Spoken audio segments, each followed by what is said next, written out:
وعن مشايخنا الأجلاء ونخص بالذكر شيخنا أبا العباس الشيخ أحمد التجاني وعن خلفائه جميعا ونخص بالذكر صاحب الفائدة التجانية الشيخ إبراهيم الياس. يا أيها الشيخ اغفر لنا بهذا المحضر وتعرفي بنظرة تأتي لنا بالتفريق. سبحان ربك رب العزة عما يصفون وسلام على المرسلين والحمد لله رب العالمين. Une autre fois, nous devons remercier Allah subhanahu wa ta'ala. Celui-là qui ne cesse de faire manque de grâce et davantage de grâce pour celui-là qui lui dit merci. Sa grâce est immense et sa grâce n'a pas de limite. Et il est le véritable donateur.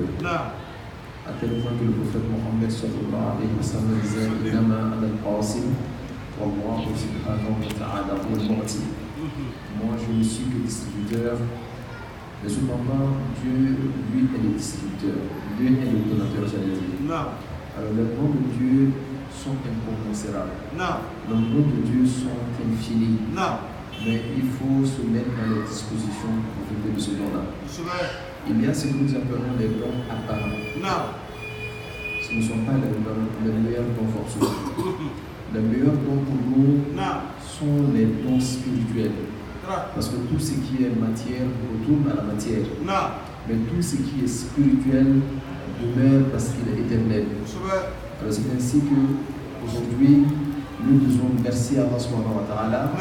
Il nous a donné la journée d'hier pour parler de Ruhul Adab.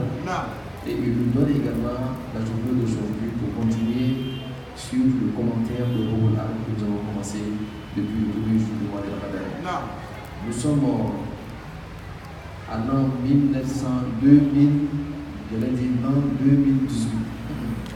L'an 2019. Et nous sommes dans le mois de Ramadan de 1440 hijriens.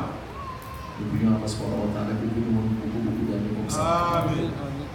Hier, nous avons commencé à parler de Ruhul Adab.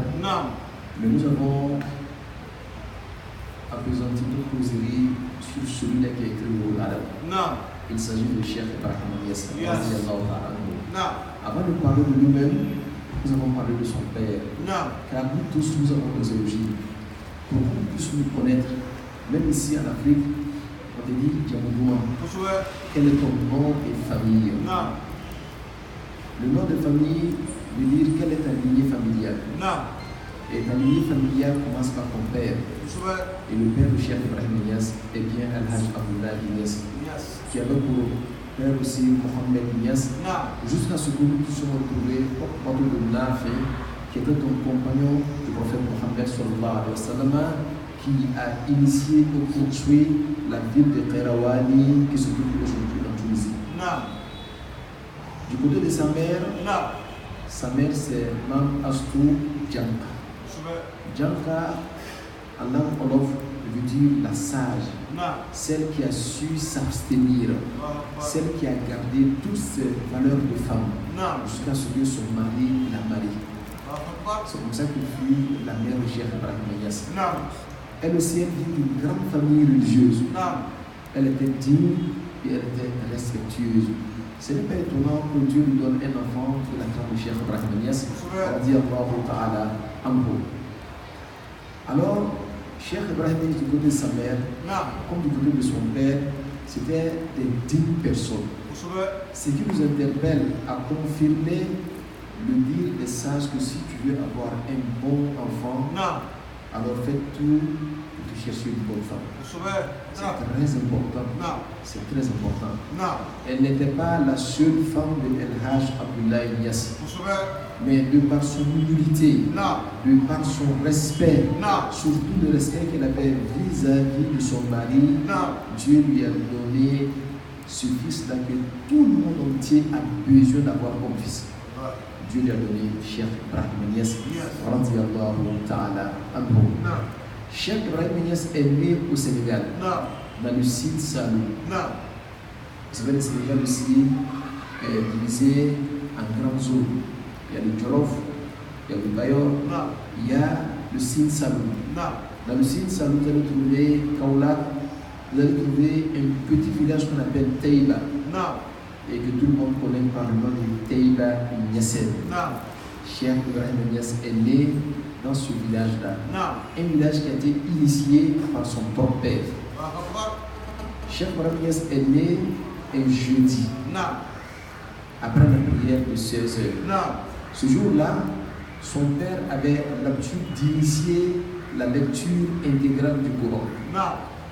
Et ce jour-là, ils se sont assis et ils sont venus dire que nous venons de finir de lire intégralement le Coran. Dès l'instant que l'information de la lecture intégrale du Coran est arrivée à l'âge d'Aïnias, une autre information est arrivée à l'âge d'Aïnias où on lui disait que sa femme vient de donner naissance à un garçon. Et il a prié automatiquement que la baraka du Coran accompagne l'enfant. Et effectivement, on a vu la baraka du Coran avec Cheikh Ibrahim Niass. Parce qu'il passait toute sa vie dans la lecture du Coran. Il lisait le Coran 2 fois par jour, pas son intégralité, non. Il lisait ce que Cheikh Ahmed nous a demandé de faire à Soubon. C'est-à-dire, on divise le Coran en 7 parties et chaque jour, on lit un 7e pour qu'au bout du compte, nous puissions avoir le Coran dans son intégralité. Et Cheikh Ahmed Tijani, il avait donné cette discipline à ses compagnons et à ses disciples. Et il leur disait que ce qui, le disciple de la Tariqa Tijaniya, ne doit pas surtout laisser tomber, c'est de lire au moins un hizb par jour ou 2 hizb. Alors il est important pour le disciple de la Tariqa Tijaniya qui a un lien très fort avec le Coran de veiller sur ça.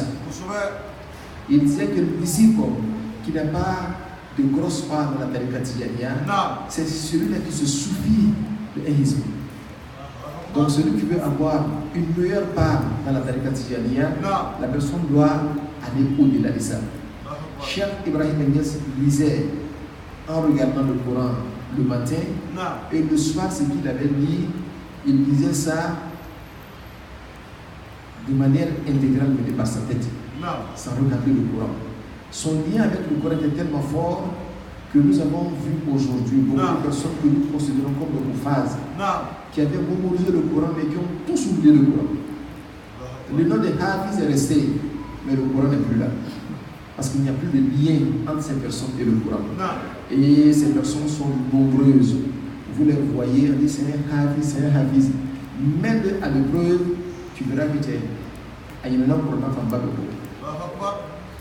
Pour garder le Coran, il faut créer ce lien avec le Coran. Le Coran s'échappe très vite de celui qui l'a laissé.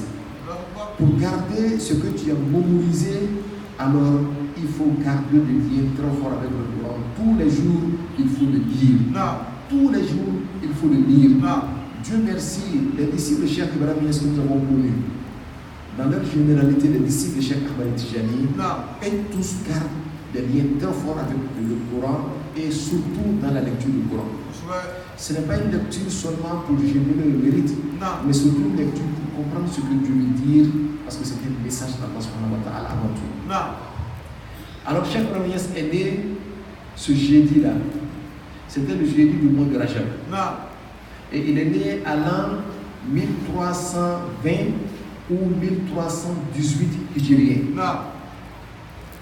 Et ces différences, j'allais dire, dans l'histoire, proviennent des historiens. Parce que nous avons vu Sidi Ali Cissé écrire une lettre en disant que Cheikh Ibrahim Niass est né à l'an 1320. Mais Cheikh Ibrahim Niass lui a écrit une lettre en disant que je pense bien que je suis né 2 ans avant cette date. Mais si tu l'as reçu au niveau des historiens que c'est dans cette date que je suis né, alors il n'y a aucun problème. Et je pense que c'est par rapport au respect que lui-même avait pour Seydi Ali Cissé. Sur le Cheikh Ibrahim Niass, c'est pertinemment l'année dans laquelle il est né. Alors donc cela va correspondre à l'an 1900 et 1900 grégorien. Vous allez voir dans tous les écrits de Cheikh Ibrahim Niass que Cheikh Ibrahim Niass est né à 1900. 1900 de l'année grégorienne. Alors, le plus important pour nous, c'est que Cheikh Ibrahim Niass est né. Quelle que soit l'année. Il est né, mais surtout nous dans notre époque. Quand je dis notre époque, tout ce qui est du XXe siècle jusqu'à notre temps, on va dire que Cheikh Ibrahim Niass, le XVIIIe siècle, sinon le XIXe siècle, Cheikh Ibrahim Niass est né. Alors Cheikh Ibrahim Niass, pour nous, est considéré comme un don, je ne dis pas du ciel, comme tout le monde parle, mais de Dieu. Car le ciel ne donne rien, c'est Dieu qui donne tout. C'est un don de Dieu en ce sens qu'il est arrivé au monde à un moment où les gens avaient négligé les valeurs spirituelles. Les gens se sont cramponnés plutôt à la matérialité. Les gens sont allés dans les cieux, sur la lune. Les gens, avec des bateaux qu'ils ont créés, ils ont su dompter les océans. Avec les sous-marins qu'ils ont créés, ils sont allés dans les profondeurs des océans. Ils ont tout fait, mais ils ont négligé le plus important, c'est comment faire pour avoir le bonheur, qui est la dimension spirituelle de l'homme. Cheikh Ibrahim Niass est venu, et comme lui-même il a dit, les gens de Kasseri, il dit Dieu m'a créé pour réparer les torts qu'on a causés à cette religion. Dieu m'a créé pour réparer le tort qu'on a causé à cette religion. Alors il est arrivé, il a regardé l'humanité tout entière, il a vu que l'humanité a pu posséder le monde, mais l'humanité s'est détournée de Dieu. Alors que Dieu est le socle de tout ce qui existe. Quand on a le monde et qu'on n'a pas Dieu, on n'a rien du tout. Il est venu, il a mis un accent particulier dans le cœur de tous ceux-là qui voulaient Dieu. Il les a ouverts une porte qui mène à Allah subhanahu wa ta'ala. Il dit Adam tout. Il dit طويت وسهلت الطريق إلى الحق لكل مريد الحق لكل مريد الوصل للحق بالحق. Il dit moi Cheikh Ibrahim Niass, je suis venu, j'ai raccourci le chemin qui mène à Allah subhanahu wa ta'ala. Je suis venu, j'ai rendu facile le chemin qui mène à Allah subhanahu wa ta'ala. Pour qui? Le kulli muridi wasli. Pour tout voyageur vers Allah. Pour tout viateur vers Allah. C'est de toutes ces personnes qui veulent Allah subhanahu wa ta'ala. Il n'oblige personne à venir vers Dieu. Mais celui qui veut Dieu, si tu viens vers Cheikh Ibrahim Niass, automatiquement il te rend la tâche facile et tout ce qui était sur le chemin comme des épines, il les écarte de ton chemin. Alors donc il est venu à une époque où l'humanité en avait besoin. Et Dieu merci, Cheikh Ibrahim Niass a laissé des traces, des empreintes dans le cœur de toutes ces personnes-là qui ont voulu faire de Dieu leur credo. Cheikh Ibrahim Niass, radiyallahu ta'ala anhu, il est musulman, ce n'est pas un chrétien. Cheikh Ibrahim Niass, non seulement il est musulman, mais il a adopté le rite malikite. Vous savez, dans cette religion, il y a beaucoup de rites. Il n'y a pas seulement que le rite malikite, parce que c'est celle-là que nous connaissons, mais il y a aussi le rite hambalite, shafiite, hanafite.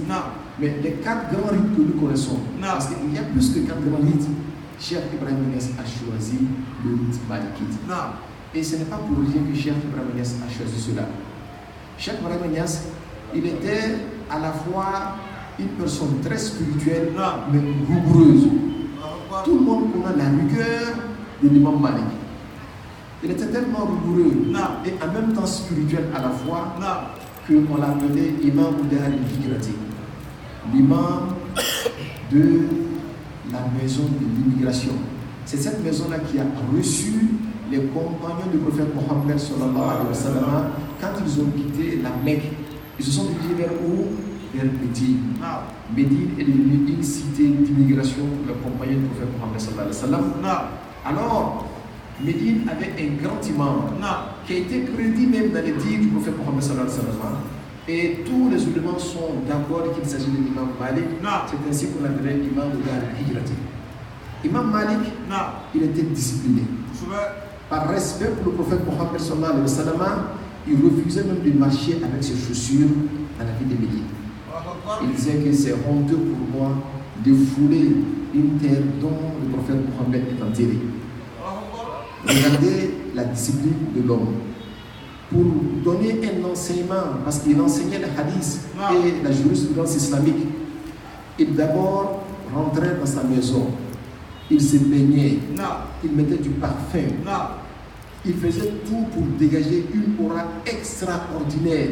Et il disait toujours aux gens que c'est ça qui sied à la dimension du prophète Mohammed. Tu veux parler de lui, il faut être pénétré de ses valeurs physiques et spirituelles. Alors donc, Imam Malik a été, j'allais dire, Cheikh Ibrahim Niasse a été séduit par le comportement d'Imam Malik. Imam Malik était à la fois soufi et chariatique. Celui qui disait que celui-là, que man tasawwafa, man tafaqqaha, walam yatasawwafa, faqad tafassaqa. Wa man tasawwafa, walam yatafaqqaha, faqad tazandaqa, wa man jama'a baynahuma, faqad tahaqqaqa. Il disait que celui-là qui emprunte la voie de Soufi, mais qui néglige la charia, la personne forcément serait un pervers. Parce que la personne ne connaît pas la charia. Et comme tu ne connais pas la charia, il y a des choses que tu vas négliger ou bien il y a des lois que tu vas transgresser. Et c'est ça qui est ta face. Mais celui qui est un grand faqih, mais qui a négligé, j'allais dire, les dimensions spirituelles, la personne serait forcément un hypocrite. Parce que la personne va parler des valeurs spirituelles qui ne vont pas encore pénétrer son cœur. Mais quand tu parles des choses qui ne sont pas dans ton cœur, mais c'est ça l'hypocrisie. Tu parles des choses qui ne vont pas encore pénétrer ton cœur. Il dit, pour être un être réalisé, il faut faire l'union des deux dimensions. Pour dire que l'imam Malik, il n'était pas n'importe qui, il était à la fois soufi et il était en même temps un grand maître de la charia.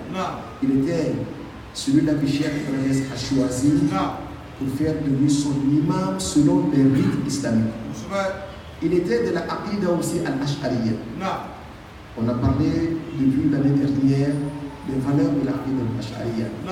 C'est cette Aqida-là qui a essayé de reprendre l'enseignement que le prophète Mohammed a donné sur ce que nous appelons at-Tawhid, l'unicité d'Allah subhanahu wa ta'ala, les noms d'Allah subhanahu wa ta'ala, les attributs d'Allah subhanahu wa ta'ala, dire de Dieu tout ce qui sied à Allah et éloigner de Dieu ce qui ne sied pas à Allah subhanahu wa ta'ala et éviter ceux-là qui ont apporté des hérésies après dans cette belle compréhension prophétique qui a été transportée par le compagnon du prophète Mohammed sallallahu alayhi wa sallam. Donc Cheikh Ibrahim Niasse, il était de la Aqida al-Ash'ariyya. Mais quant au soufisme de Cheikh Ibrahim Niasse, c'est un soufisme sunni qui respecte la sunna du prophète Mohammed sallallahu alayhi wa sallam. Et il a défini lui-même le soufisme. Il a dit Inama tasawwufu zahada wa ibada wa ma'rifa. Il dit le soufisme pour moi n'est rien d'autre que l'ascétisme. Premièrement, le soufisme pour moi c'est l'adoration de Dieu. Le soufisme pour moi c'est la connaissance de Dieu. Il dit celui qui met ces trois-là ensemble, pour moi, Cheikh Ibrahim Niasse, c'est un soufi. Mais il dit وَكَثِيرٌ مِنَ النَّاسِ تَصَوُّفُهُمْ فِي مَعْبُودِهِمْ الدُّنْيَا وَشَهْوَاتِهَا. Il dit mais aujourd'hui, ceux qui se réclament de la maison des soufis, la plupart d'entre eux sont ce que nous appelons al-Buddhaou. C'est des personnes qui se sont réclamées ou autoproclamées soufis. Mais ils sont très éloignés du soufisme. Parce que ces personnes-là, leur soufisme consiste à chercher les biens de ce monde, les plaisirs de ce monde. Comme nous le voyons aujourd'hui, beaucoup de personnes crient haut et fort qu'elles sont soufis. Mais en réalité, leur soufisme là, c'est pour avoir ce monde-là. Cheikh Ibrahim il dit j'aurais souhaité ne pas connaître ces personnes-là. Aussi j'aurais souhaité que ces personnes-là ne me connaissent pas. Alors comme Cheikh Ibrahim Niasse, c'est un soufi, mais son soufisme est clair. Il n'y a aucun nombre de doute dans le soufisme de Cheikh Ibrahim Niasse. C'est un soufisme qui met en liaison le désintéressement, en liaison l'adoration de Dieu, mais qui débouche sur la connaissance d'Allah subhanahu wa ta'ala. Et il a dit toute personne qui se réclamerait de cette grande maison digne, alors que cette personne n'a pas ces trois dimensions, il dit que cette personne n'est pas soufi, cette personne se serait autoproclamée soufi. Si on voit un seul soufi qui n'est pas désintéressé, qui est intéressé à dunya, d'après Cheikh Ibrahim Niasse, c'est pas un soufi. Si on voit un soufi qui dit que moi, tellement je connais Dieu, je n'adore plus Dieu, le rite de la charia là, je ne respecte pas ça, Niasse dit que ce n'est pas un soufi, c'est un imposteur. Si on voit aussi des soufis qui disent que la connaissance de Dieu, la gnose n'existe pas dans le soufisme, Niasse dit que ce ne sont pas des soufis. Pour être soufi dans le concept de Cheikh Ibrahim Niasse, il faut réunir ces trois dimensions. Il faut être désintéressé, mais il faut bien préciser le désintéressement chez Cheikh Ibrahim Niasse. Ce n'est pas le refus de posséder le monde. On peut posséder le monde tout en étant intéressé seulement à Allah subhanahu wa ta'ala.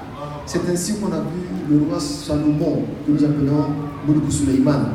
C'est ainsi qu'on avait David. C'était des rois qui gouvernaient le monde, mais leur cœur était désintéressé de ce monde-là. Ils l'ont gouverné parce que Dieu a voulu qu'ils soient des gouvernants de terre. Mais en réalité, tout ce que ceux-là voulaient faire, c'est prendre cette gouvernance-là, la mettre dans le chemin qui mène à Allah subhanahu wa ta'ala. Alors donc, on peut avoir dunya dans sa main, mais Dieu seul dans son cœur. En ce moment-là, nous sommes désintéressés de dunya, même si nous avons dunya. Vous allez voir beaucoup de maîtres soufis qui ont de la voix. Mais vous allez voir dans leur cœur, ce n'est pas ça qui est but. C'est une souffrance d'Allah subhanahu wa ta'ala, surtout de nos jours. Parce que Dieu subhanahu wa ta'ala, s'il fait d'un maître un maître pauvre, il serait très difficile de voir les gens venir profiter de sa connaissance. La sagesse divine a voulu que quand Dieu choisit quelqu'un aujourd'hui, je parle d'aujourd'hui, quand Dieu choisit quelqu'un, Dieu lui donne les moyens de sa spiritualité. Cela ne veut pas dire que tous ceux qui ont les grands moyens sont forcément de bons soufis.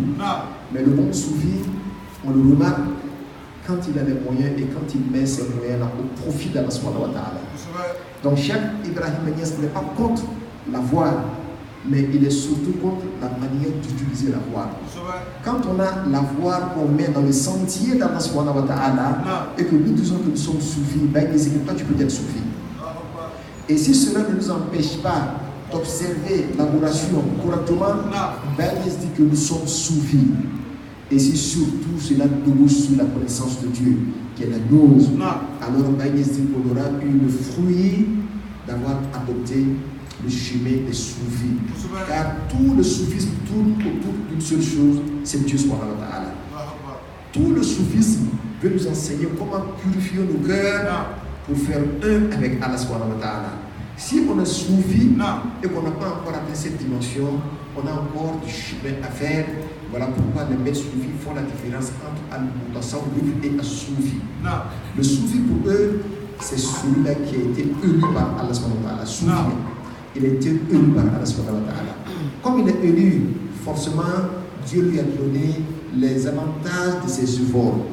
Al-mutasawwif, c'est celui-là qui veut faire comme le soufi, alors qu'il n'est pas encore élu par Allah subhanahu wa ta'ala.